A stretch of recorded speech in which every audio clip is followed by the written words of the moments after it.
Welcome back, everyone, to season 4 of the Truth and Freedom podcast, where awakening begins with asking the question most people are afraid to ask.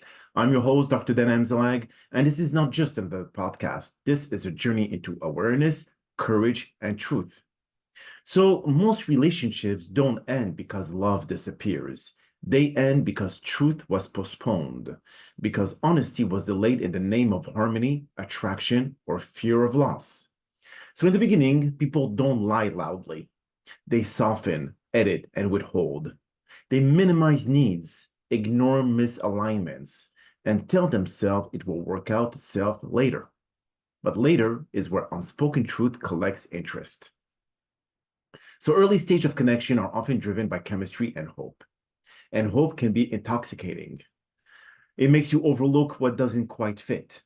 It convinces you that clarity can wait, that boundaries are premature, that honesty might ruin something that feels promising. So instead of telling the truth early, people manage impressions. They become agreeable instead of authentic. They say yes when they mean maybe, and maybe when they mean no. And that's not malice, that's fear. So the problem is that when you don't say early, it doesn't disappear. It embeds itself into the foundation. And foundations built on avoidance can support long-term intimacy. Resentment doesn't arise suddenly. It accumulates quietly. It grows every time you betray your own needs to maintain connection, every time you choose peace over clarity, and every time you silence yourself to stay chosen. Truth early on feels risky. It can feel like you're asking for too much, being too intense, or moving too fast. But clarity isn't pressure, it's respect. It gives you the other person accurate information. It allows consent instead of assumption. And it prevents two people from falling in love with versions of each other that don't actually exist. So at Truth and the Freedom for podcast, we don't romanticize brutal honesty or emotional dumping. We talk about clean truth that is regulated, grounded, and expressed without manipulation. Clean truth says, this is who I am, this is what I value, and this is what I need to feel aligned. It doesn't demand agreement, it invites reality. Most people delay truth because they fear abandonment. They believe that being honest will cause them connection. But the deeper truth is this: postponing honesty guarantees disconnection. It just stretches it over time.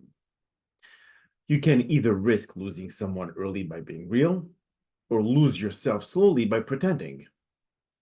One hurts sharply, the other one erodes you quietly. Engaged listeners like you already know the cost of silence. You felt the exhaustion of maintaining a version of yourself that was never sustainable.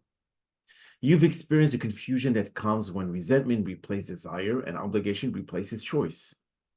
And you've probably wondered how something that felt so right in the beginning could feel so heavy later. The answer is rarely lack of love. It's mostly lack of truth. Truth early on isn't about controlling outcomes. It's about alignment. It allows relationship to grow at the speed of honesty rather than illusion. It gives both the opportunity to opt in consciously instead of waking up years later realizing that never agreed to the same relationship. Freedom in relationship doesn't come from avoiding discomfort. It comes from tolerating it long enough to be real.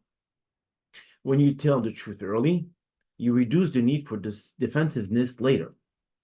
You create a container where both people can relax because nothing essential is being hidden. So this podcast exists to support that kind of relating, to encourage you to choose courage over performance, clarity over chemistry, and truth over timing. Because the right relationship won't punish you for being honest, it will use honesty as the foundation of trust. So if you're at the beginning of something or even reevaluating something long-standing, ask yourself whether you're editing the truth to stay connected.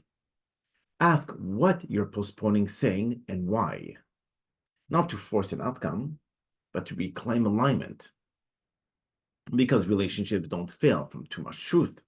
They fail from too little, too late. And when you choose honestly early, even when it's uncomfortable, you're not sabotaging connection. You're protecting it. That's truth, and that's freedom. I'd like to thank you all for joining me on this episode of Why Most Relationships Fail Because People Refuse to Tell the Truth Early. So in our next episode, we will cover the importance but yet not practiced by many, even those with PhD degrees, as to emotional intelligence is rare, even among educated people. So either you lack this type of intelligence or seeking to increase your EQ, I recommend all you tuning to the next episode to learn more about strategies to better understand the topic and determine if you have too much or too little of emotional intelligence. Until then, my friend, stay awake, stay grounded, and stay free.